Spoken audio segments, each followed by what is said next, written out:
The Methodist University College has justified its decision to run to the Methodist Church for a bailout to settle its debt. The school is struggling to pay back a 10 million cedi loan it took from the Prudential Bank in 2011 to undertake infrastructural projects. Vice Principal of the college, Professor Joseph Edusa Eisen, tells Roy News the university could collapse without the church's intervention.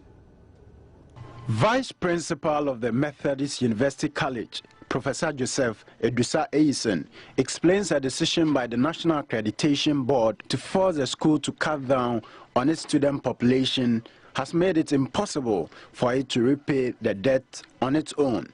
So we went for the loan of 10 million Ghana cedis. Now, we knew that we were able to service the loan. Unfortunately, along the line, there was the challenge with NAB regarding student intake and all that, which actually dropped the numbers that we thought we would have. And that was a key reason why we were not able to service the loan, even though we had been servicing it. So the Methodist Church, following the pleas from the school, has agreed to go to its rescue. The rescue plan, according to the church, will involve levying all the branches so that, depending on its size, a branch could be paying between a few thousands to 10,000 of cedis. Presiding Bishop, Reverend Professor Emmanuel Asante, explains it remains the responsibility of the church to keep the university in operation. It is not as if the Methodist University is on its own and the Methodist Church Ghana is sitting somewhere. It is our school, by the contract that we have. The church is responsible for the provision of infrastructure. And this money went into infrastructural development. So essentially the Methodist Church Ghana... It is the Methodist Church Ghana that has the responsibility to pay that amount of money, because we were responsible. We are responsible in terms of the provision of infrastructure. And since this money went into the provision of infrastructure, and it is there for everybody to see.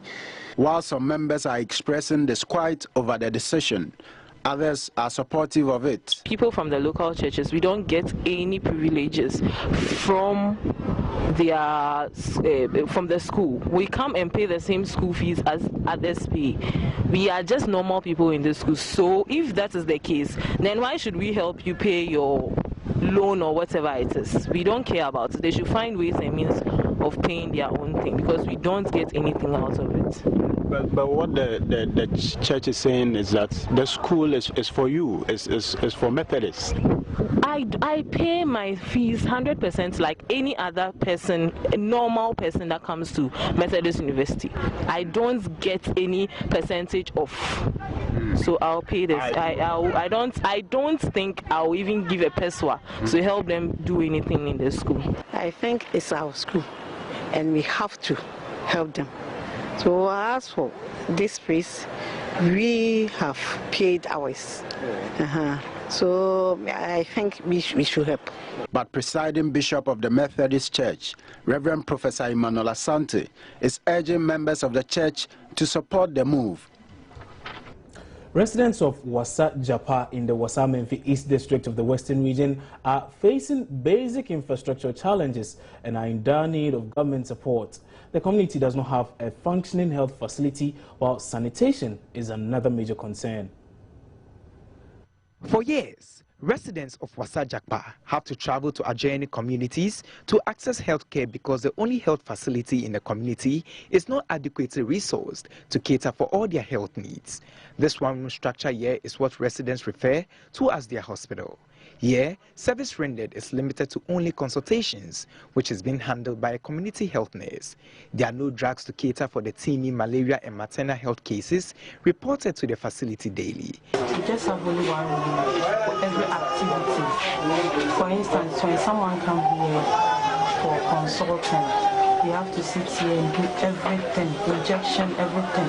If you are here and someone comes here for, let's say, wound dressing, you have to sit here and then do everything. Because of the condition here, we just issue the card to the mothers, then we refer them to the street hospital. Access to toilet facility is another major challenge in the community.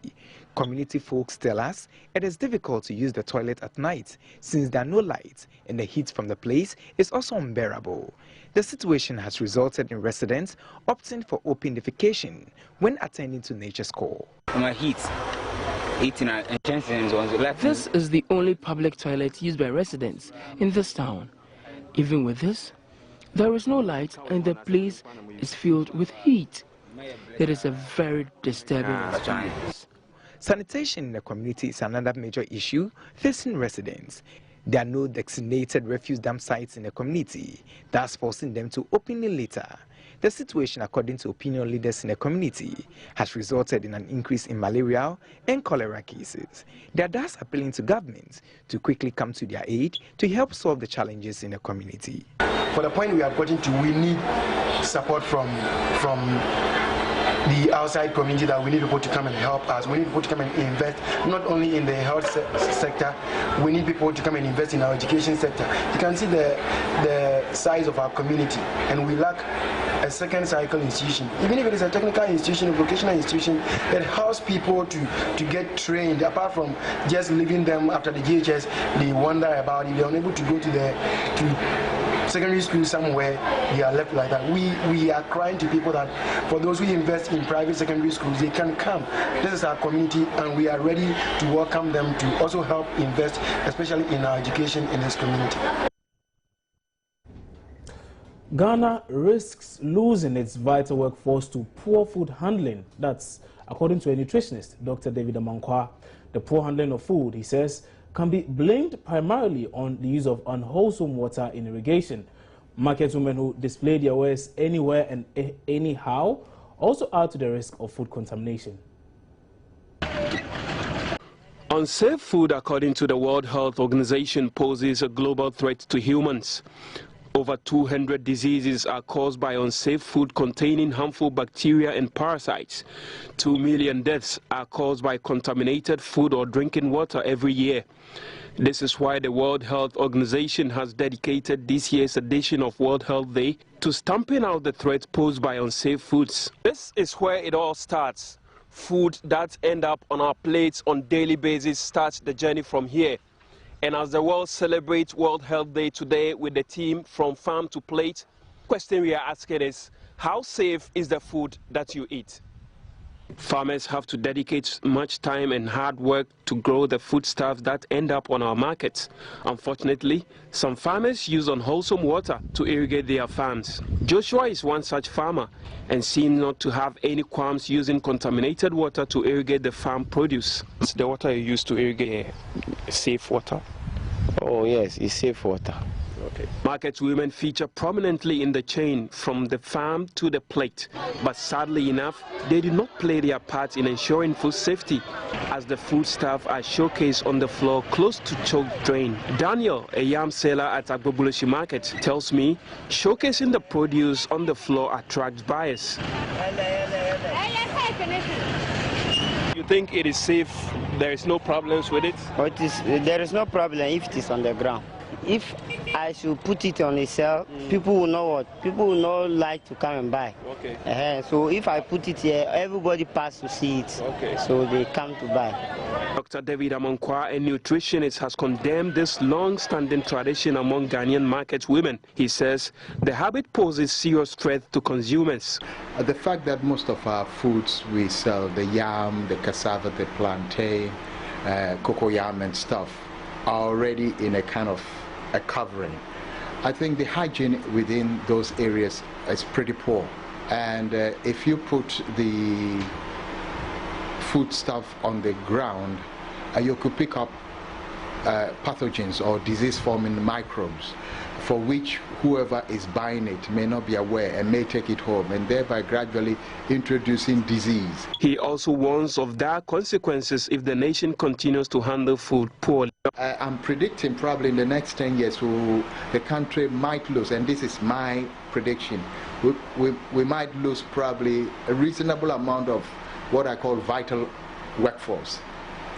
Junk food is full of salt, fat, lack of nutrition, and it's high protein, and you have a lot of young people, because now people can afford, and they are not taking time to think about nutrition. Well, dinner is served, but considering the chain it had to go through from the farm to the market to the plate, question I ask is, are we eating wholesome foods, and are foods safe enough? Latif Idris, Joy News, Accra. Well, are we eating wholesome food? What a question. Well, stay on for more news, but that's after this break.